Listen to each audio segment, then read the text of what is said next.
You know, so many people think of Yogananda as a stern disciplinarian. He wasn't like that at all. So many people feel that they should not laugh when they're representing him. He was full of laughter. I don't know what they're talking about. He had the most delightful sense of humor.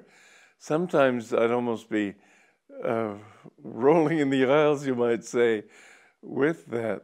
And yet he was always in control. And if he didn't feel like laughing, you couldn't make him laugh.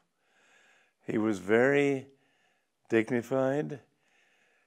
He saw the absurdity of life and reveled in it. But at the same time, he had this lack of ego. When I looked into his eyes, I never saw ego there. I never saw a sense of self-consciousness. There was never any personal reaction. If he had to scold me, and he did scold me sometimes, I would see in his eyes this regret that he had to talk like that, because he was so full of love. He used to say that I only like to discipline with love. My heart just wilts when I have to discipline in other ways. But he had a duty. He was the guru. It was his job to correct us. Nonetheless, he was so loving. I remember, I mean, it wasn't just an expression in his eyes. I had laser surgery on my eyes, so now I see clearly at a distance. But then I was very nearsighted, so that I couldn't tell the expressions on a person's face across the room. And I remember one time at the desert when I left the room and I looked back to say goodbye, and there was a power of love flowing from his eyes that made me just feel like weeping. In fact, I did weep. He was so tender and at the same time so wise, and he always lifted our minds and our hearts to the highest in us. Somebody in Australia once asked me, he said, I don't believe in God. What can you say about God that will impress me? And I said, well, why don't you think of God as the highest potential you can imagine for yourself?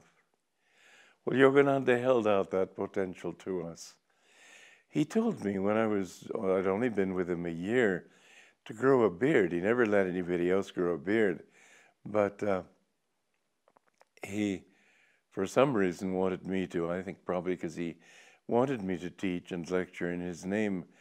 And I looked very young for my age. At any rate,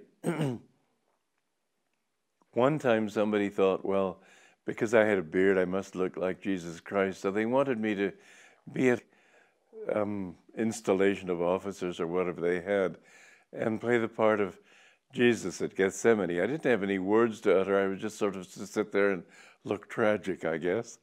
Anyway, afterwards, Yogananda said that people had said to him that I looked like Jesus. And I said, well, I'd much rather be like him. You know, he didn't smile. I thought he would laugh at that one. He said, that will come. In other words, he always held up and very, very clearly before our minds our own highest potential. He saw us all as enlightened souls, even though we weren't. He saw our potential as children of God, and he addressed that always. He never descended from that level. He never became familiar in the sense of ordinary human egos. I never could get over the feeling, even when he was laughing, that I was in the presence of God himself.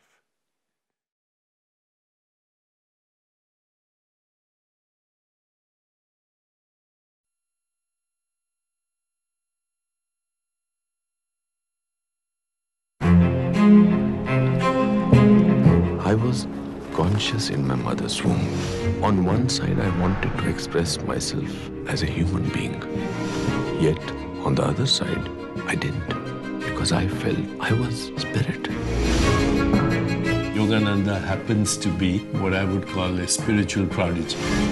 Steve Jobs apparently had only one book on his iPad. the autobiography of a yogi. The LA Times called him the first superstar guru of the 20th century. Through this body, many shall receive the spiritual enlightenment of India. God is taking me away to America. Yogananda arrives in Los Angeles, and on the first night, over 6,000 people attend his talk. Yogananda came and brought us a truth, a universal truth that no one can escape. Here is a small, brown mystic from a nation that very few Americans had ever been to, and he is here delivering his message with such force that he's making converts by the thousands. He was put on a government watch list and kept under surveillance. There was literally a war against yoga being waged in the media. I am going through the severest trial of my life. Yoga has become something that you do with your body, but it's really about the mind. Yogananda said that there was a secret link between the body and the spirit. The technique of meditation, recharging the body battery with cosmic energy, for it is not a creed or dogma, but the science of the soul and spirit. If I hadn't read that, I'd just be, some horrible person. While he was writing the autobiography, we set off the first atomic bomb. The need for the teachings was more urgent than ever. He always said, the man who can reform himself can reform the world. The physical world is not the highest reality. There's something beyond that we can partake of.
you.